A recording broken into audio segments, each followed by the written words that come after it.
Jenazah ini pun disiram saus sambal dari ayam berwarna hitam untuk melengkapi ritual hukuman arwah. Setelahnya jenazah itu kemudian dikubur dengan posisi berdiri. Roh Tirupati menyimpan dendam kepada warga. Dia akan membalas perbuatan para warga itu. Warga yang tidak bisa mendengar sumpah Tirupati segera pergi meninggalkan pemakaman itu. Kepala Tirupati dipenggal istrinya karena dia akan menyetubui wanita kelima yang akan menjadi korbannya. Tirupati adalah psikopat yang telah membunuh 4 wanita pengantin baru. Radha mengetahui perbuatan itu dari perhiasan para pengantin yang disimpan Tirupati. Setelah kepala Tirupati dijahit ke tubuhnya, Candu dan Samba segera membawa mayatnya pulang. Neneknya dan Fatma pun menangis karena tidak ada siapapun yang menghadiri pemakaman psikopat tersebut. Kemudian di sebuah pohon beringin dekat kuil Dewi Mayana, si kepala desa yang anaknya telah menjadi korban Tirupati mengajak seorang pendeta dan para warga untuk berkumpul.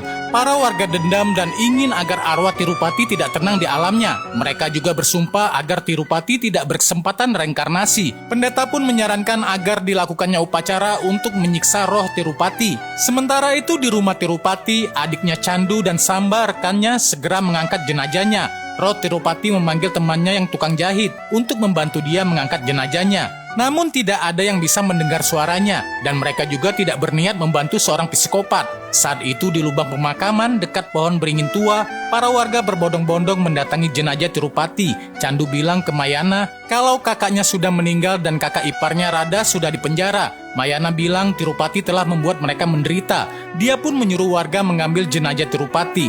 Roh Tirupati meminta tolong agar mereka tidak mengutuknya. Namun warga tidak bisa mendengar suaranya dan tetap melaksanakan hukuman penguburan. Mereka memberdirikan jenazah Tirupati dan bersiap meletakkan benda-benda yang harus dikubur dengannya. Setelah dikuburkan, roh Tirupati pun menyimpan dendam ke semua warga. Di tempat lain yang tidak jauh dari sana, tepatnya di sebuah gua pegunungan Himalaya, seorang petapa yang disebut Guru Dep bilang kepada 2 anggotanya kalau roh pendendam telah hadir di desa para petani. Roh itu akan mengambil tetesan darah untuk bangkit. Para petapa itu khawatir kehancuran akan terjadi. Di sisi lain kita diperlihatkan seorang wanita bernama Bairawi yang merupakan pemuja Dewa Siwa. Sekarang kita kembali ke 6 bulan kemudian.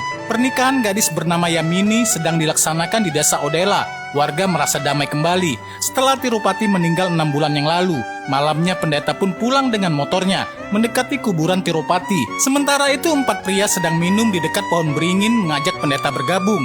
Pendeta pun mendatangi dan menasihati mereka. Rawi yang suka dengan Yamini mengeluh karena pendeta malah menikahkan Yamini dengan orang lain dan bukan dengan dirinya. Pendeta bilang suatu hari nanti Rawi akan mendapatkan jodoh yang baik. Namun Rawi tetap kesal guys, karena dia sangat sayang dengan Yamini dari kecil.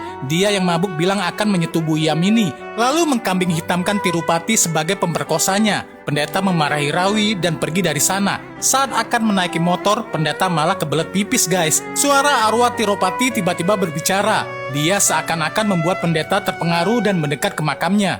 Lalu bagaimana cerita ini selengkapnya? Saksikan next part.